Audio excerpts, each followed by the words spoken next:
Hey everyone, I'm Ninefish Studio, and today we're talking about public enemy number one, procrastination. Now, this is probably the most attributed excuse as to why we never get anything done. Whenever we see those lists of tasks that we know need to get done, that we need to do in order to achieve that goal, I think the first thing that we tend to think about is, I can get it done tomorrow. And I think the craziest thing about those statements is that tomorrow never comes. It never comes. And that's where I was a few weeks ago with this channel. This channel has been alive for a lot of years.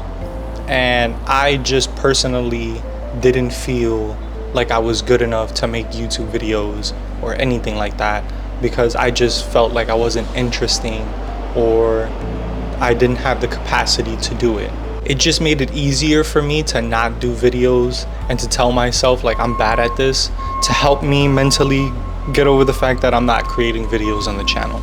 But truthfully, I got tired of not believing in myself and constantly telling myself that I was bad, because I would constantly see people do the same things that I were doing with way less and with way more stuff on their plate, and it just kind of pushed me into self-belief, because if I can see those people do it, then there's a very high chance that I can do it. I just need to push. Let me explain to you two things, or at least two methods that you can use to help you better with your procrastination. It's two different 2-minute rules. The first one is a pretty cool rule.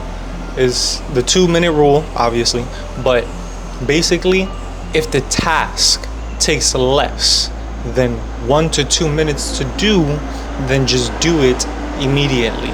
So if there's one dish in the sink, get it done.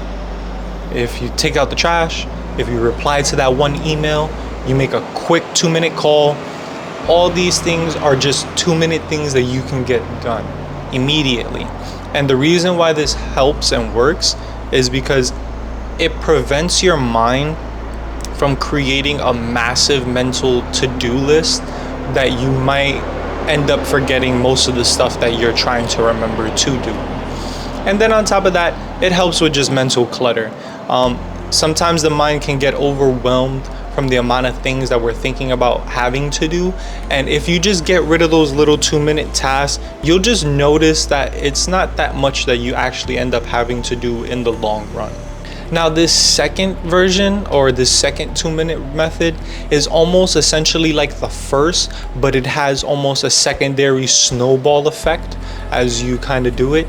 So the idea for the second one is to scale down large projects into 2-minute tasks. So the example that they kind of gave was, if you wanted to go running, then the first thing you should do is put on running shoes, and then allow your body to be like, okay, so I could just put on my shirt, my pants, the shoes, and then once you basically start with the 1 to 2 minute initial sequence of actions, then your body just snowballs into the large project itself. I think if you can follow these two little rules, it can change the game for you a lot as an individual. And I think if you can do them 23 days consecutively, like how I talked about in previous videos, then you will create a habit and a lifestyle that you could not have imagined for yourself previously. And that's all I got for you today. I'm Ninefish Studio, and I'm out.